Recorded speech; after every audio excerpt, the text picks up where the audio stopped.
We have a little young sister that, going to a PWI. And at this PWI, she encountered some anti-Black racism. And this sister decides to confront them and challenge them about their anti-Black racism. Let's go ahead and check that out. What? Yeah, don't. You know better not to say nothing. What? All of y'all. Anybody else? Anybody else? Y'all think we can't pick us too? You think that's cool? You think that's cool? You think that's cool? What? What? No, she texting in the group chat talking about cotton pickers and money. I don't give a who you is, Casey. What? Why the you talking about cotton pickers and money? What's your wife? What you talking about? I went to biology, and I usually sit in the back, but I decided to sit in the front today to be a good student. So I sit in the front. As soon as I sit down, all of her friends are looking at me like, why your black ass sitting in the front? So I'm literally smiling at them like, hello, good morning. Like, it's 9 o'clock in the morning. So I sit down, mind my business. I got my AirPods in and everything. Like, I literally don't talk to nobody. I'm on my business. So the girl come and she's standing on my back, like as if she want me to get up out this seat and let her sit down with her friends. So I'm looking around. Then she starts putting her stuff damn near on top of my talking about some, just scooch in, just scooch in. So I'm like, whatever, bro. I scoot over and let her sit down. We get to taking notes in class. She opened up her MacBook. I'm literally minding my business, per usual. She started getting message. I literally, something in my body said, look down.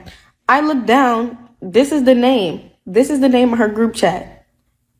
So I'm looking at me, and I'm looking at her. Something ain't right. So I got up.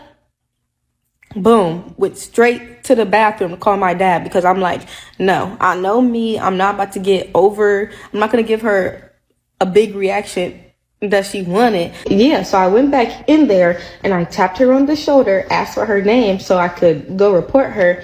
And then I left again. I waited outside that classroom door from 9:30 in the morning to 10:40. I stood there and waited outside that door. Went back into class. That's when I recorded the video and kind of went off on her a little bit. And then I went back in there to ask the professor for her last name so I could go report her. And he told me he couldn't give it to me for privacy issues and that, why can't I just sit somewhere else? Then he saw I wasn't playing. So he helped me go report her to the Department of Biology.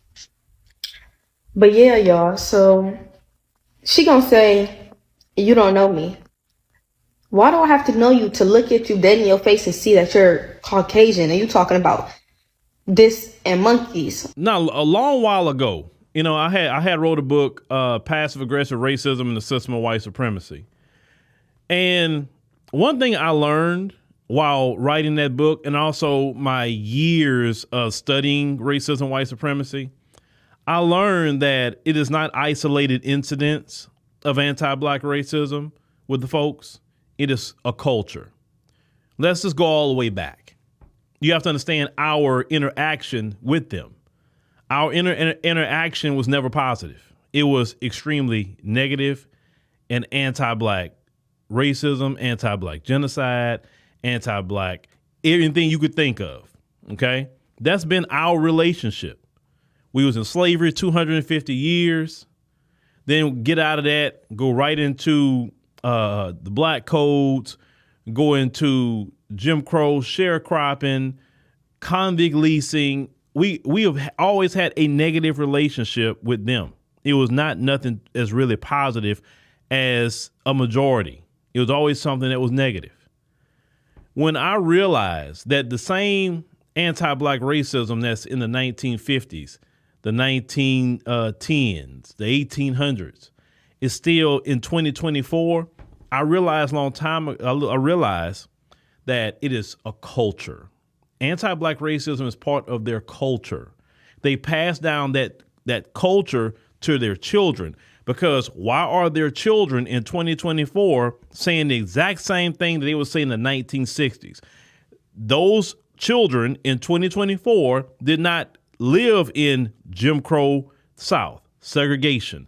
They didn't experience none of the civil rights movement, none of that mess. OK, and yet they have the same attitudes as those people in that time period. It lets you know that anti-black racism is handed down as a culture, handed down like a heritage because it's taught in the household.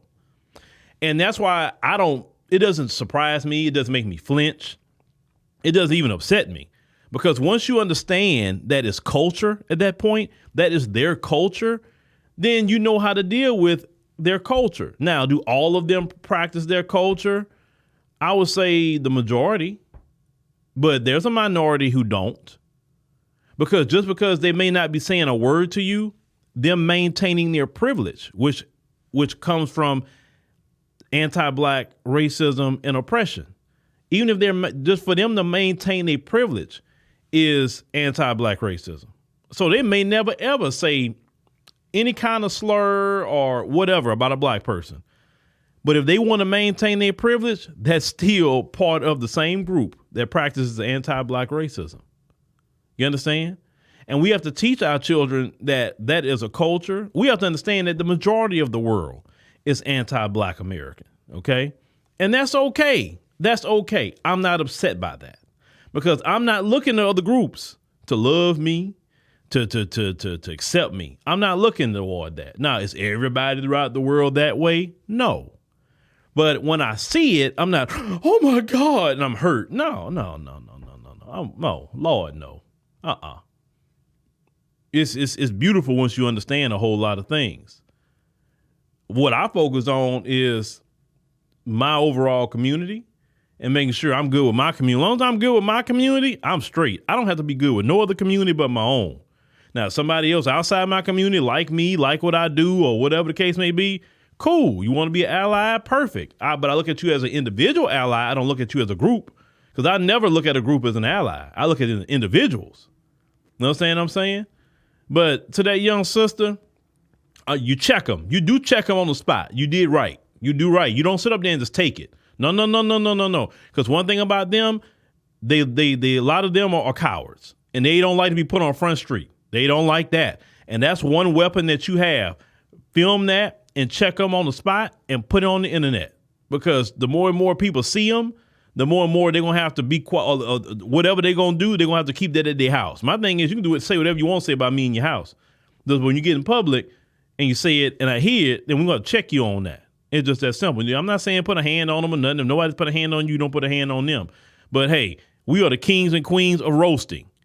I will roast you, and what you said would seem so minuscule by the time I'm done roasting you, you'll be crying. You know what I'm saying? So yeah, use that roast game that Black Americans have when you hear something like that. Make sure you get it on camera so we all can laugh, right?